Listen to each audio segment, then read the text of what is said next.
I love visiting my grandma. She always makes the food that I like, and in large quantities, and spoils me. With the hustle and bustle of college life, it's nice to go back to my childhood and allow myself to be spoiled for a few hours every few weeks. Even though she has 6 grandchildren, she makes it clear that I'm her absolute favorite. She'd often have the whole family around for dinner, and after they left, she'd bring out the good stuff she'd made just for me. We usually have a big Christmas dinner together with the whole family. However, as the years go by and the younger ones start growing up, fewer and fewer people show up. Last year, everyone already made plans, forgetting about poor Grandma. I don't blame them, but they often forget how these visits mean a lot to her, especially ever since Grandpa died. That's why when I talked on the phone with her and she asked if I had any plans, I lied to her and told her I didn't. She immediately jumped at the opportunity to politely invite me, going so far as to offer me to sleep over at her place. She said there's one room which hasn't been used in years, and I could stay in there. I immediately said yes and agreed to stay over. Realizing how happy that would make her, I canceled the plans I made with my friends, telling them something else came up. Although they were bummed about it a little, their drinking party wouldn't stop because of me. That was the last Christmas that I would ever spend with my grandma.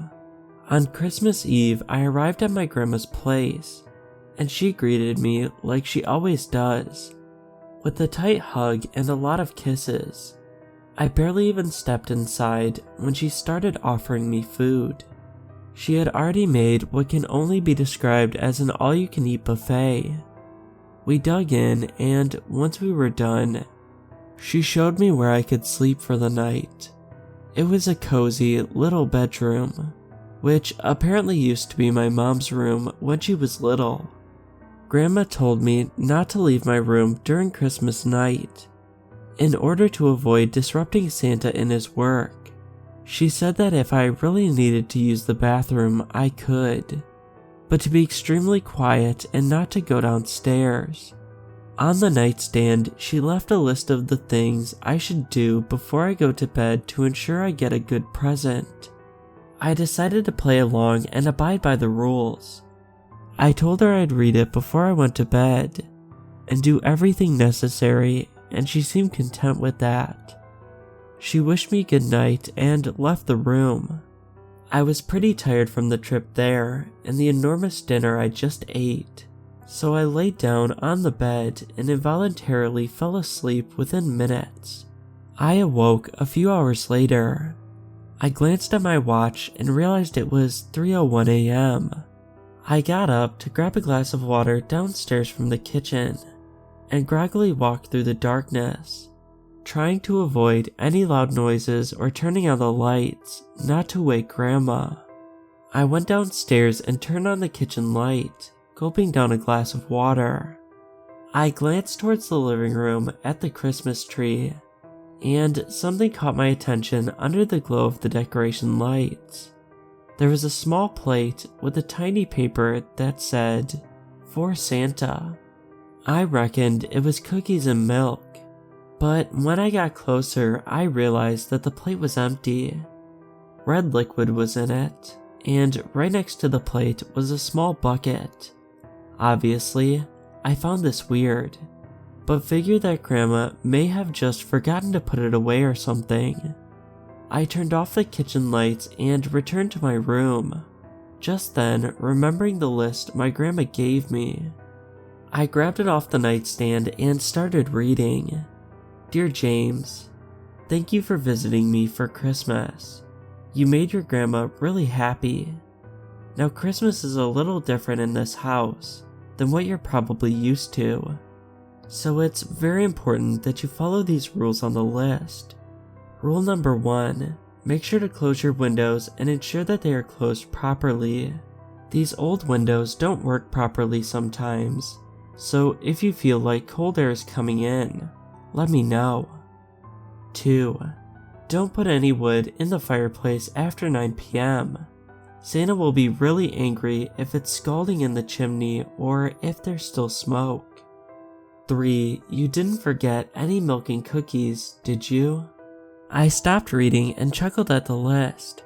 Grandma clearly wanted me to follow the basic rules for Santa, like when I was a kid.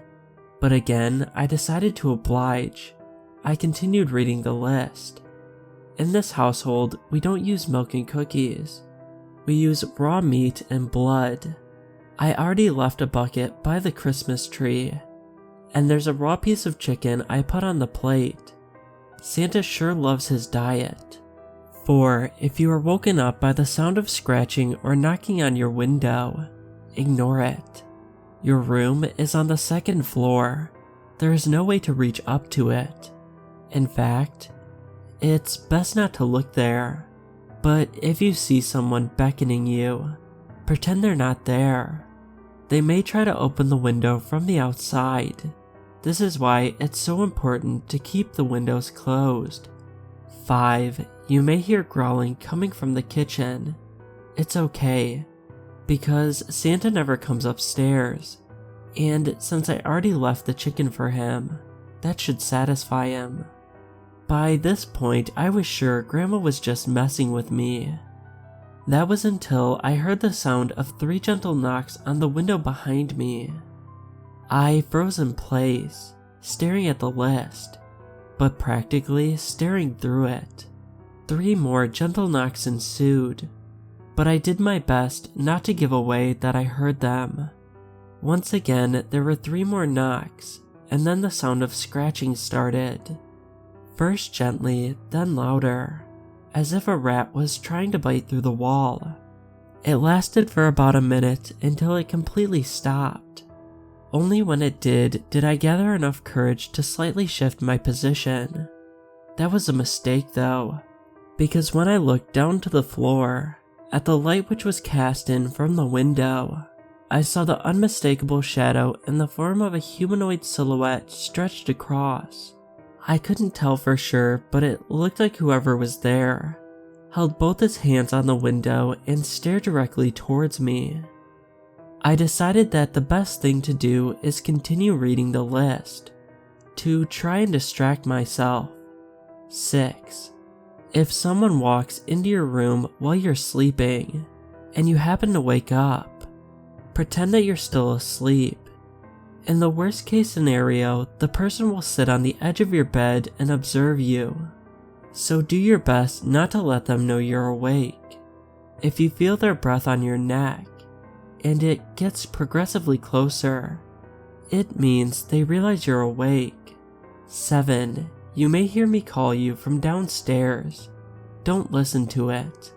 I will under no circumstances go downstairs during the night. 8. The last and most important rule. If you get up to go to the bathroom, never ever, ever turn on any lights in the house. He has trouble noticing you in the dark, but if you turn on the light, he will be able to follow you wherever you go. And then, not even locking your door will help. 9. Follow these simple rules and in the morning, we can open your Christmas presents. Love, Grandma. The scratching and knocking had already stopped by the time I was done reading, and the shadow from the window was gone.